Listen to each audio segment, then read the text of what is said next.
Spoilers and offensive content to come. Carlos and Dave Anime Rave is the best anime review show on the internet, and you are watching it right now. We are going to be watching the final week of the Starbomb or Starbruary, the February last half screening of Season 2 of Star Wars The Force of Evil. We have the final 2 episodes of the season today to review. Face the Music and Star Crushed. Episodes 40 and 41. Episodes 21 and 22. And we should point out that Star has recently announced that Season 3 is going to premiere sometime in the summer. So we're not going to be that long without new episodes, which is nice. Despite the show's flaws, I still really like Star Wars The Force of Evil. Yeah. And Season 4 has been confirmed, so we're going to have Star Wars The Force of Evil in our future for some time to come. We're also going to have Voltron in our future, but we'll talk about that when we get to Voltron. I gotta say, one of the things that this show really excels at is its music.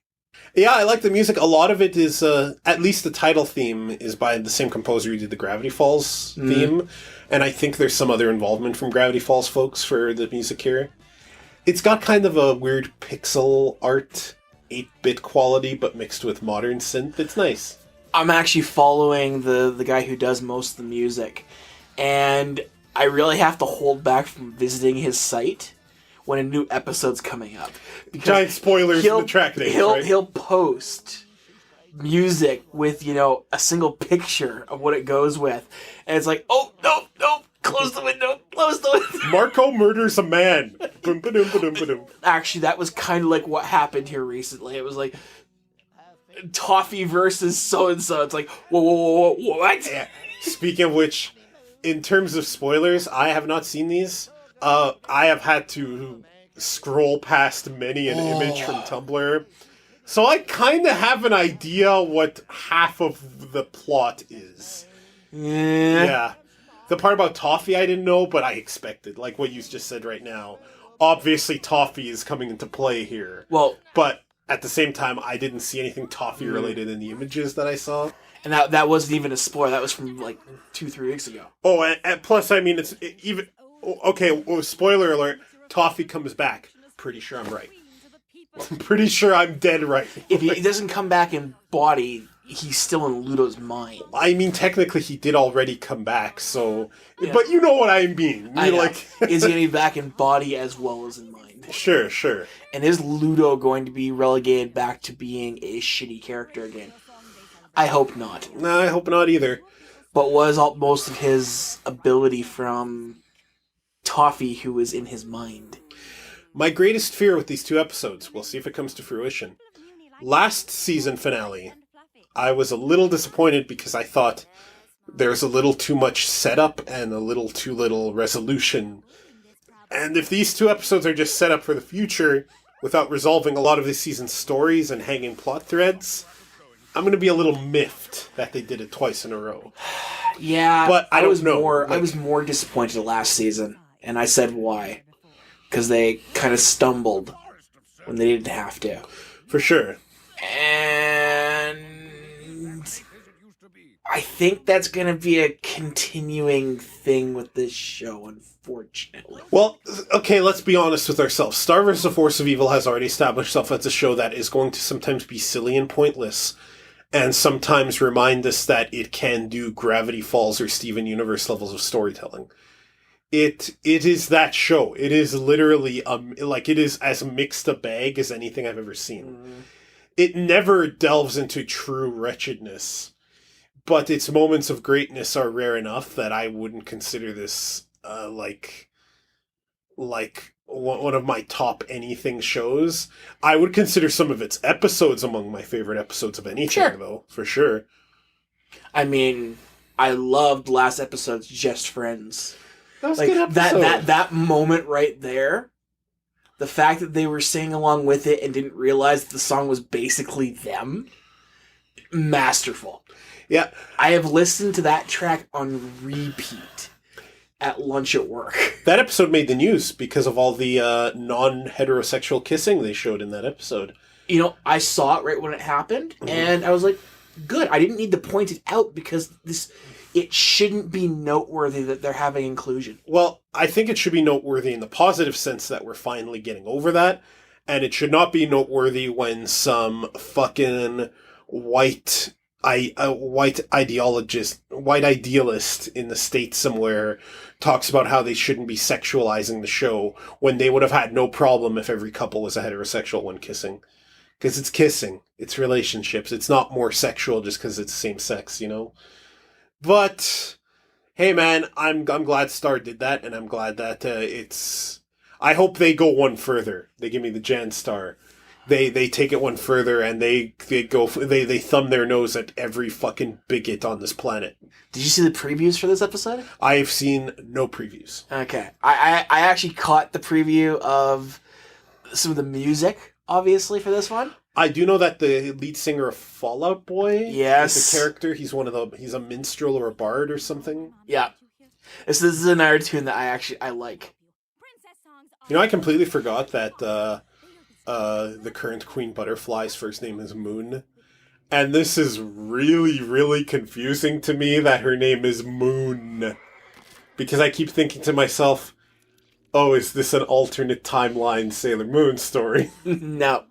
Now, by that logic, could the next big Sailor Moon villain be Bill Cipher? Bill Cipher would kill them. And then as they finally defeat him with whatever big magic power to erase the demon, Tuxedo Mask looks at them and says, he loves you, and turns into a Skrull, because the real Tuxedo Mask died long ago. Holy shit, the crossover potential. And then they all get killed by Gundam. Couldn't just cut open a portal to her house without the fucking beast and buggy? Yeah, why is there a vehicle involved?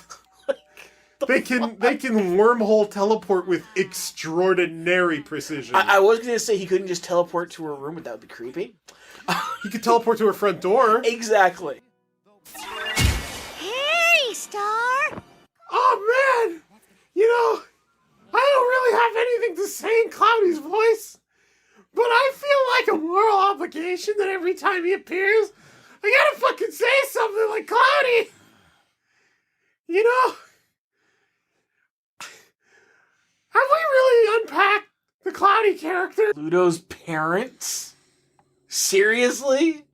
This is an unusual angle, but let's see where it goes. Okay. Let's talk about the fact that this door looks like it could fall apart at any moment, and they have multiple locks in the back. Yeah, I was about to say, it appears to have a complex system of locks on this, this door that looks like the wooden version of, say, a sweetbread. Like, Ludo has a brother named Dennis. As well as Mudo. Dennis is the one that throws me off, because it's kind of like when on SNL they improvised that story of Jesus thing, and Jesus had a buddy named Barry who betrayed him. No, it was that Jesus betrayed Barry. Sorry. There you go. You know what's funny about this? Okay, Ludo's family was obviously royalty in a castle, and their relationship with Queen Moon is obviously strained, but not entirely absent. There's the Ludo's father has more distrust than Ludo's mother, who is a lot more amicable.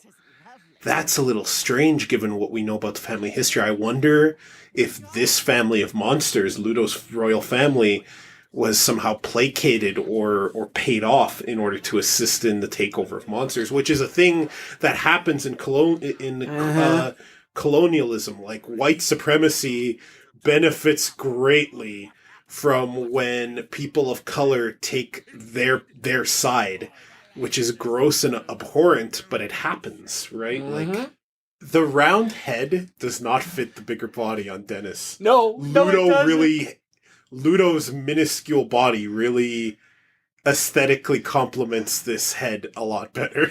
They need to start wearing hats. And what a white guy thing for me to say, talking about this guy's ugly body. I am my own monster. Yep. Can we talk about the fact that Ludo's family appears to be capable of free flight? Even that baby was able to fly, but Ludo can't. Mm-hmm. If you were part of a family where you were the smallest and you could not enjoy the gift of flight like the rest of them, and then your parents were extra tough on you because they thought it would help you, I see exactly why Ludo's so fucked up. That would fuck up the most sane, well-adjusted person ever. Mm-hmm. You know, I completely forgot that Hekapu is part of the Magic Council. I didn't. Yeah, I did. I didn't put two and two together. Which leads me, if she's such a gifted magic entity, this leads me further to believe that Marco's 16 years can't really count because they're a magical memory at this point. I'm hoping it does, though, because it's too big a thing to happen to just write off. Agreed. If they were going to wipe out his memory, they wouldn't have ended with a whole, you can come back and visit me anytime. That's not something you say to a person who you're going to magically mind fuck. Maybe that was part of it, though. Because for all we know, Marco hasn't visited her again. Oh boy! I hope this is just a rock ballad. Oh my... Mom, hold this grenade and start pulling the pin the moment the music starts. What's the name of the band from Metalocalypse again? The one Nathan Explosion sings in? Because their band isn't called Metalocalypse. Their band is called what again? Oh, what the fuck is the band, Dave? I trust you for one name! Anywho, that's who I want to play. It's like, Star Butterfly. Those weren't even words I just did. Well, half the time those aren't words the Nathan Explosions do. Nonsense anyway. I absolutely love Rubariot's fantasy guitar harp thing. Awesome wardrobe change mid-song. Rubariot just became my favorite character. Uh-oh. Is that public knowledge that Ludo took the book? In fact, didn't her parents basically say it needs to be hidden from everybody? Oh, everything's gonna come out now. This is an easy tell now. This is gonna come out. Her crush on Marco is gonna come out. Everything's coming out now. Ooh. Like, it's easy to see where this is going now. You know, there is such thing as too much information, Star. I love her parents just like... Ixnay on the Ook Bay. She didn't know. Why isn't she blasting the minstrel? the minstrel? I don't know, because that would be assault, Dave. That would be assault. Like this, they've ever cared before. True. I didn't say it was a good reason I gave you. Wow, that is horrifying. Oh. Yeah, I'm gonna hide under some coats forever. Now Star has a reason to kill him. I just like to point out that, once again, one of the counselors is basically a globe on top of a VCR. Yeah, that's Omnitraxis. I know. He needs to be in a globe to exist outside the time dimension. VCR. I have no problem with the globe. VCR. Look, you're not some kind of fucking diviner. You don't know what physical object the time god needs to accompany. Might be a VCR. I bet it's Beta. Beta was better. It was. I don't blame Star at all for getting on her old buddy Cloudy and getting the fuck out of there. If I had a long-time crush on someone and it got revealed in an awesome rock ballad in front of my royal family, I'd want to fuck off too. Just what I'm saying. So what'd you think of this episode, Dave? I hope your voice disappears. Ouch. I love the music to this show. Really should have stopped at the first part. Man, Bill Cipher has some complex plans he's enacting on the Oh, the hell with Bill Cipher. He's not in this show. You don't talk about Bill Cipher like that! Look, he's kind of stoned right now, so I'm not really going to worry about You it. already used the stone bit. You already could use the stone bit. Dave, if you want to do puns, you gotta keep it fresh. I'm gonna need, right now, a different Bill Cipher as a stone pun. He's working as part of an executive branch. Okay. Let me tell you what he's part of the grassroots. Let me tell you what a branch and grass are. These are plants, and a rock is a rock. And he's in the middle of a forest, being covered with bushes and grass, and becoming even more irrelevant to that universe, let alone this one. I'm going to need you to roll a bluff check for me. Natural 20. Right, so that's a 1. You explode. What did you think of this episode? I enjoyed this episode. I think this is an episode that is... This is a good penultimate episode to a season. Because it's kind of a clip show-ish, but it's not at all. It builds intrigue for the finale. It kind of catches us up to what's going on, but it also does it in a cool way in song with a guest star who knows how to sing. Mm-hmm. So yeah, I enjoyed Face the Music. Let's see what Star Crushed follows up with. Should this have been the final one? No, this is not season finale material. This is Did you see Team 4-Star Cell versus Saitama thing yesterday? No. Versus One Punch Man? Long story short, it was rather anticlimactic. Of course. If this was a season finale, that's what it would have been. Fair enough. This is a good setup. This is you don't win volleyball games by doing sets. You do it by doing spikes. This was a set. It needs a spike now. Let's see if they can pull it off. Why are all of her limbs broken? Maybe on that last test she had to go out on a limb.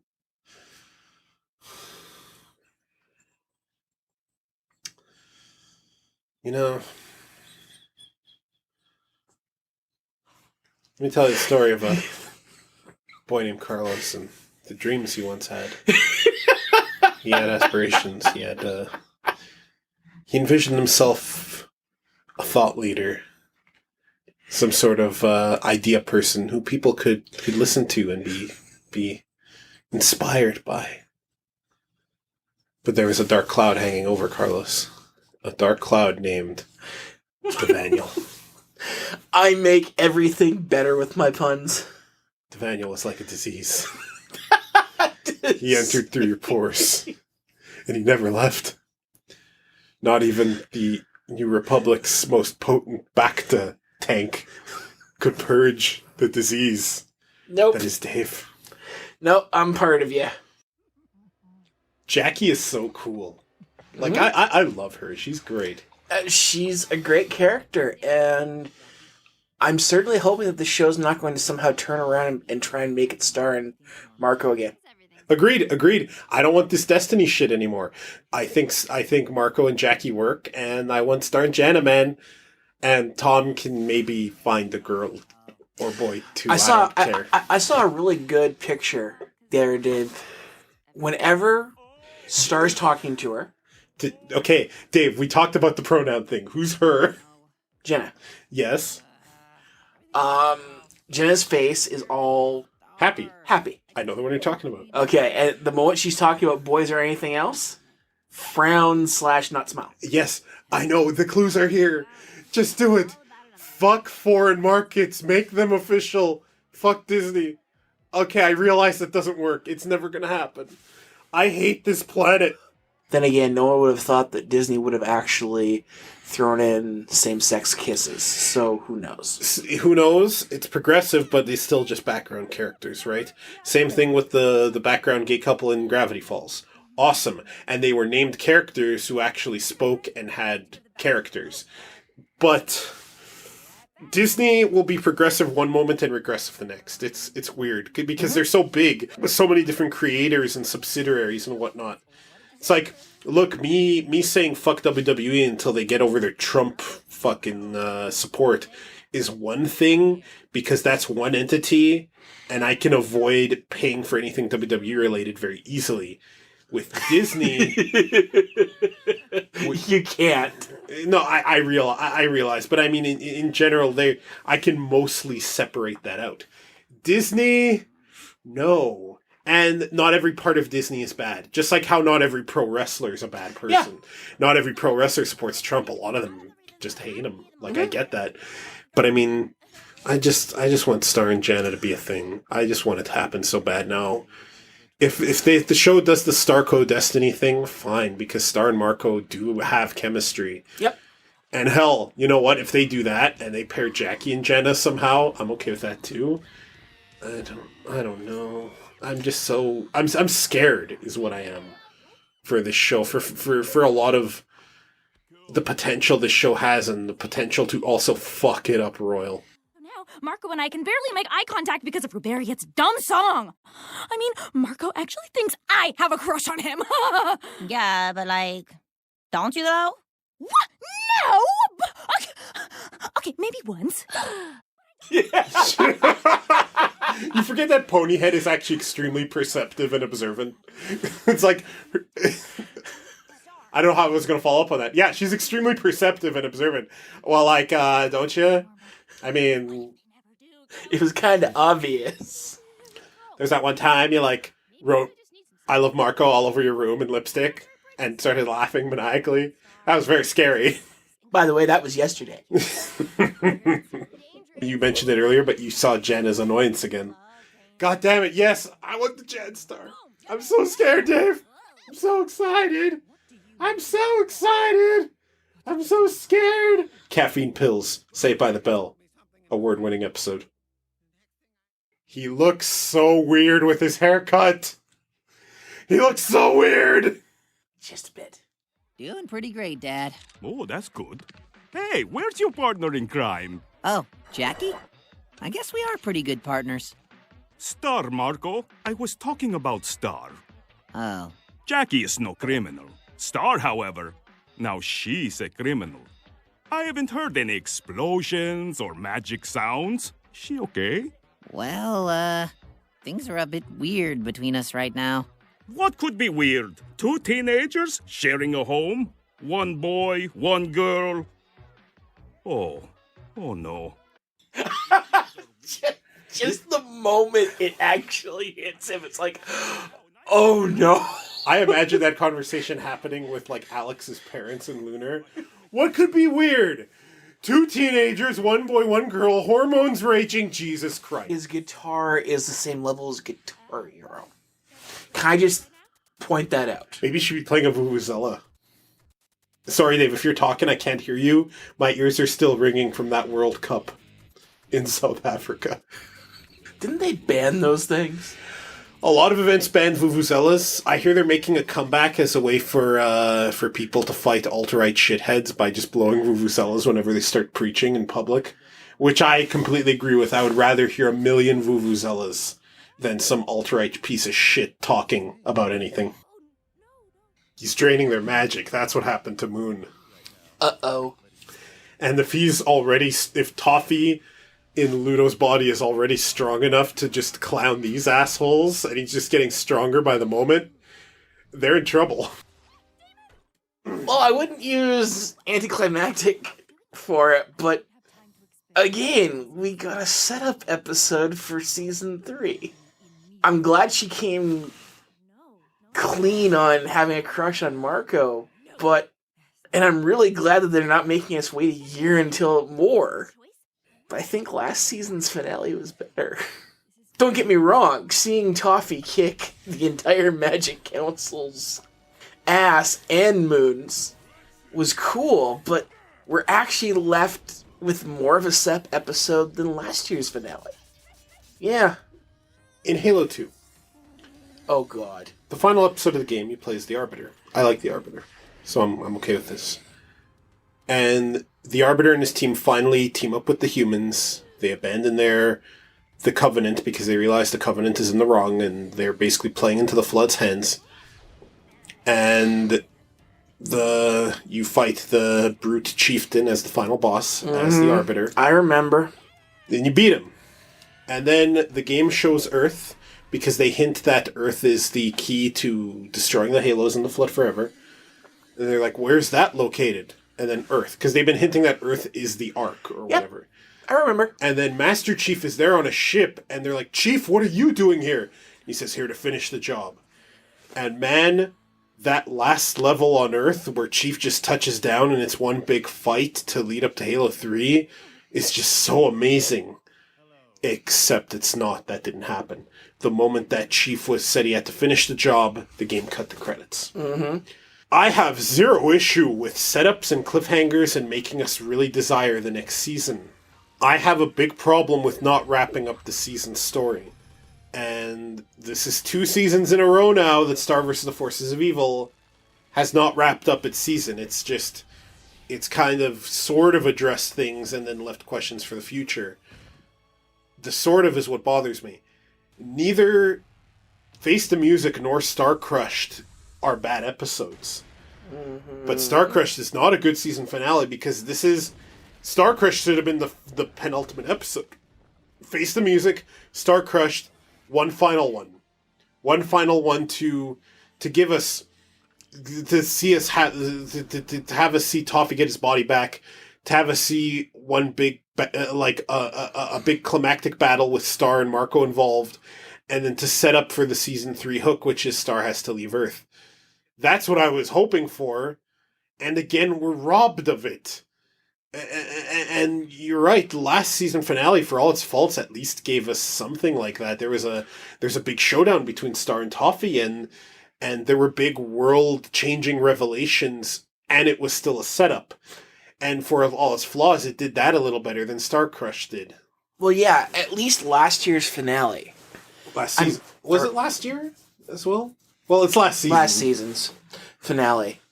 I mean, we did get the Star had to sacrifice her wand, and I said the biggest mistake they made there was they gave her back her wand in the finale. That really should have been, episode 1 or 2 of season 2 that they gave her wand back, but they rushed it, kind of lessening the impact of her sacrificing her wand to save Marco. I still feel that way about that episode, but at least we got that. Here, that concluded that arc. They weren't friends with Ludo anymore. The castle was gone. He was no longer really a threat, and continue on.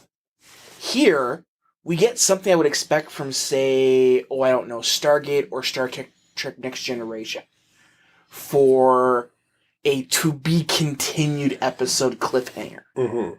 Except it's less of a cliffhanger and more of a, where's my answers? I never liked that in The Next Generation. I never liked the whole format where the season finale is part 1 of a 2-parter. Mm-hmm. I never liked that.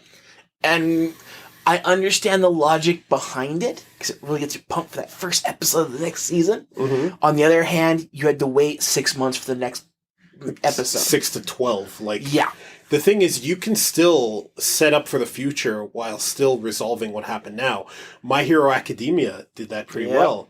Yeah, there's still questions to ask, but in the season finale, we got to see Midoriya and All Might kick ass and have a fight and have our main characters in conflict with the villains and still set up for the next season. Star and Marco did not do one single shred of fighting in these 2 episodes. Yeah, all we got was we got the setup, but we didn't get a closer for this season. It was just more of it might as well not even be season 3 we're going into. It's just a continuation of the current story. And like I said, these 2 episodes are fine if they weren't the 2 finales. If there was one more, mm-hmm. that would have been better. Even last season's finale, I complained that Marco didn't really get used, but even then, he still tried to take a swing at Toffee. It didn't work, but he tried. At least he tried to get a shot in. In this one, it was more developing Star's mom. And that's fine. I like that. But there was so many bullshit filler episodes that focused on Sensei and on pizza this season that could have just been scrapped. And then if you needed to stick to these 22 episode season, you could have scrapped a bunch of those, shoved things back a bit, and give us our one proper finale. Which I feel robbed of that. That's not to say I'm not excited for season 3. I'm just... This is a show where it's like, man, I can't wait until season 3's mid-season half-hour episode, because we know that's going to be good. St. Olga's, Bon, whatever season 3's is, that's going to be the real kicker episode, right?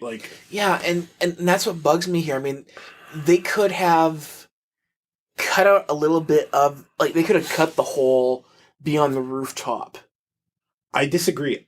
And I wouldn't want to cut anything in this episode. I think this episode's contents are fine. It just needs to not be the finale. I interrupted your thought. I'm sorry. Please continue. It's okay. again, this going back to me still being pissed off about the whole ignoring the 16 years. Yeah. But how I would have ended this is her leaving, him realizing that she's gone. And there's only one problem with Star trying to disappear from Marco's life right now. He can just come after her. He has the scissors. Mm-hmm. They're his. So, hi, I'm leaving Earth and going back to Muni and hiding doesn't work when your best friend has a pair of dimensional scissors that he can come right back after you. So I would have ended this episode with her disappearing, him looking at Ponyhead and the other ones, and them basically disappearing now that Star's not there. Kind of like trying to make a break from things. And then him just saying, this isn't done, and taking out the scissors. And the only problem there is that doesn't really resolve. Well, it again, I can't make this resolves the stuff in this season. You need a whole another episode doing something completely different. I wouldn't want this episode to change. I just don't want this to be the finale. This episode is fine, no, just not as a finale. We're missing one episode in season 2. We're missing episode 23 to wrap things up and to really get us pumped for season 3. Right now, the only reason I'm pumped for season 3 is because I feel like they didn't finish season 2. And it feels like they didn't. Yeah, like... I mean, this doesn't even have the payoff of a 2-part Next Generation. I still like this better than those, though. I want to be clear. Face the Music and Star Crushed are good episodes. I agree. I actually think they're very good episodes. I think this show's 22-minute episodes have, for the most part, been the best ones of the show. Mm-hmm. And some of the 11-minute ones are up there, but really the 22-minute episodes are the star here. No pun intended. And neither of these episodes is bad. There's a lot of good shit in these episodes. The whole idea that a princess wants to be who she wants, but needs to hide that in order to quell the populace. And that brings up the moral implications that Moon lied to the Magic Council as well. She should have at least told them, right? Maybe? Wink, nudge? I don't know. She was trying to fix it. Yeah, I realize that, but on her own. And that's kind of a Star thing to do, which is funny. I do like what we've seen of Toffee, although I'm a little bummed we didn't get to see him have his body back. He's still working through Ludo, who is becoming more and more of a fleshed out character. I like that Star reconnected with Oscar, and that Jana keeps giving these either glares or smiles with her eyes squinted when Star talks about boys. I love those hints. I love that Jackie's still an awesome character. I love that, I love that Star's finding reasons to stay on Earth other than Marco. I love that Marco felt alienated in his own party, partly because he kind of misses Star, and that's fine. Even if they decide not to go the Starco route, Marco is of course going to miss Star. Star's awesome. Star...